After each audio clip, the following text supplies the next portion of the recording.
Alors on est où, Nathalie et Emmanuel? On est sur les salines de Millac. On est au bout de la fameuse petite route de Millac qui nous amène là vraiment au bout du monde presque en fait, hein, sur notre site. On a réhabilité, réinventé depuis maintenant 10 ans. Voilà, et là on est à l'aboutissement de la réhabilitation.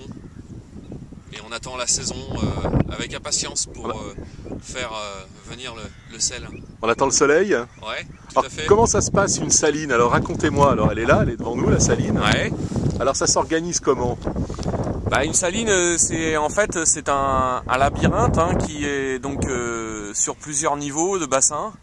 Et on accueille l'eau de l'océan avec une salinité à peu près de 35 grammes de sel par litre d'eau.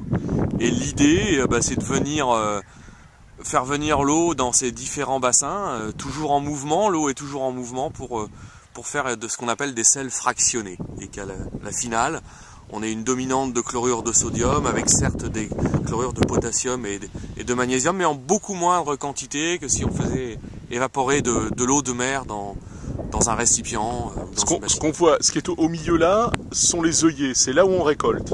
Tout à fait. Et de chaque côté, on a des bassins. Voilà, ce qu'on appelle de chaque côté, c'est le circuit de chauffe avec des bassins qui ont des noms un petit peu différents. Les premiers s'appellent les phares. Phare de premier niveau, phare de deuxième niveau. Ensuite, on trouve les adernes où là va cristalliser le gypse. Et ensuite les œillets où là on va récolter notre fameuse fleur de sel et aussi le gros sel juste avant les dépôts magnésiens qui apportent vraiment du mauvais goût au sel. Mais là, l'idée c'est de faire du sel entre les dépôts du gypse et les sels magnésiens. En fait. Alors ici à Millac, il y a une particularité, c'est qu'on est d'abord sur un parc gigantesque, c'est ça, qui est une zone protégée. Voilà, on est sur un terroir qui s'appelle le Marais breton. Et on est en zone protégée par Natura 2000, mais aussi bien avant Natura 2000, les ICO 1, ICO 2, SNIEF 1, SNIEF 2, qui sont des protections de la faune, de la flore. Et la saline, elle est sur 11 hectares, c'est ça? Voilà, on a acheté 11 hectares et on fait du sel. Les salines de Millac, c'est 2 hectares 60 de 3 marais salants qui s'alignent les uns derrière les autres. Alors quelle est la particularité du sel? Tiens, Nathalie. Là, ce qu'il faut voir, c'est que nous, on a une saline, en fait, enfin 3 petites salines sur un seul ensemble. Donc, on va avoir ce qu'on appelle, nous, un sel de crue. C'est-à-dire qu'au lieu d'avoir des salines dispersées à différents endroits, nous, on produit uniquement sur cette partie-là. Donc, le terroir, en fait, va s'exprimer, en fait, ici, de manière assez uniforme. Et puis on a quelque chose de particulier, c'est que il y a une fleur de sel un peu particulière que vous appelez la nacre de sel.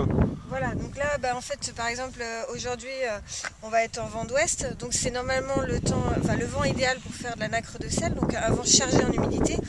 Mais là, on n'est pas encore en production, mais il y a un peu trop d'humidité là pour faire du sel.